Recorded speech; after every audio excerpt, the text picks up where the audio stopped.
फिर से आपका स्वागत है। भारत के उच्चतम न्यायालय ने सभी राज्य सरकारों, केंद्र सरकार, यूनियन टेरिटरीज और तमाम उच्च न्यायालय को अंतिम चेतावनी जारी करते हुए कहा है कि वह 4 सप्ताह के अंदर अंदर अपनी कंप्लायंस रिपोर्ट सुप्रीम कोर्ट और सुप्रीम कोर्ट द्वारा नियुक्त किए गए एमिकस क्यूरी के दफ्तर में जमा कर दें। दरअसल माननीय उच्चतम न्यायालय का यह आदेश सत्येंद्र कुमार अंतिल बनाम सेंट्रल ब्यूरो ऑफ इन्वेस्टिगेशन में पारित आदेश के अनुक्रम में आया है, जिस आदेश में सुप्रीम कोर्ट द्वारा कुछ सर्टेन गाइडलाइन जारी किए गए थे। 11 जुलाई 2022 का यह आदेश है सत्येंद्र कुमार अंतिल बनाम central bureau of investigation. Supreme court इसी बात को लेकर नाराज है कि आज 2 साल का समय बीत जाने के बाद भी सुप्रीम कोर्ट द्वारा जारी किए गए गाइडलाइंस अभी तक पूरी तरह से राज्यों द्वारा, हाईकोर्ट द्वारा उनका कंप्लायंस नहीं किया जा रहा है। सुप्रीम कोर्ट की नाराजगी 2 बड़े बिंदुओं पर थी। एक, सेक्शन 41 और सेक्शन 41A सीआरपीसी का पालन न किया जाना।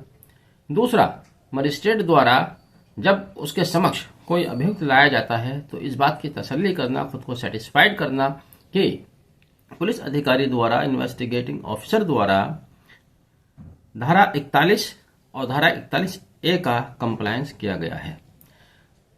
सुप्रीम कोर्ट का कहना है कि वह बेसिक सिद्धांत, बेसिक नियम, जो मूल नियम है उसको अपना आधार बना ले।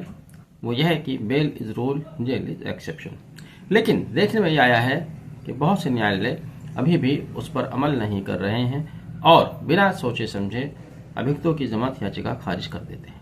इसके अलावा एमिकस क्यूरी वरिष्ठ अधिवक्ता श्री सिद्धार्थ लूथरा ने सुप्रीम कोर्ट के समक्ष बताया कि अभी भी बहुत से ऐसे केसेस हैं जहां पर अभियुक्त की जमानत हो गई है, लेकिन उसके पास जमानती ना होने के कारण वह जेलों में पड़ा हुआ है, जिस पर उच्च न्यायालय ने कहा कि 13 फरवरी को जारी किए गए हमारे SOPs का पालन किया जाए, स्टैंडर्ड ऑपरेटिंग प्रोसीजर। उन्होंने कहा कि सभी उच्च न्यायालय सुनिश्चित करें कि उनके द्वारा, उनके अधीनस्थ न्यायालय द्वारा 13 फरवरी 2024 को जो गाइडलाइन जारी किए गए थे, जो SOPs जारी किए गए थे, उनका पालन करना सुनिश्चित करें।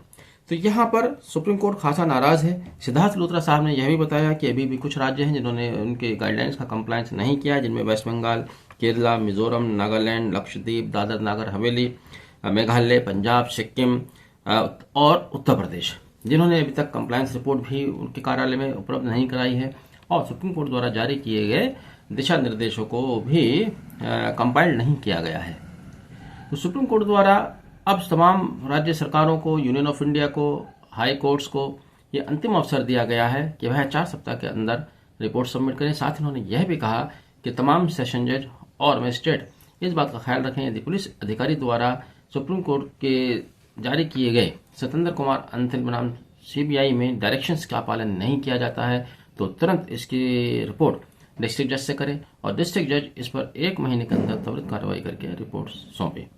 बहरहाल अब ये सुप्रीम कोर्ट की नाराजगी देखिए, अंतिम अवसर दिया है, 2 साल हो गए हैं।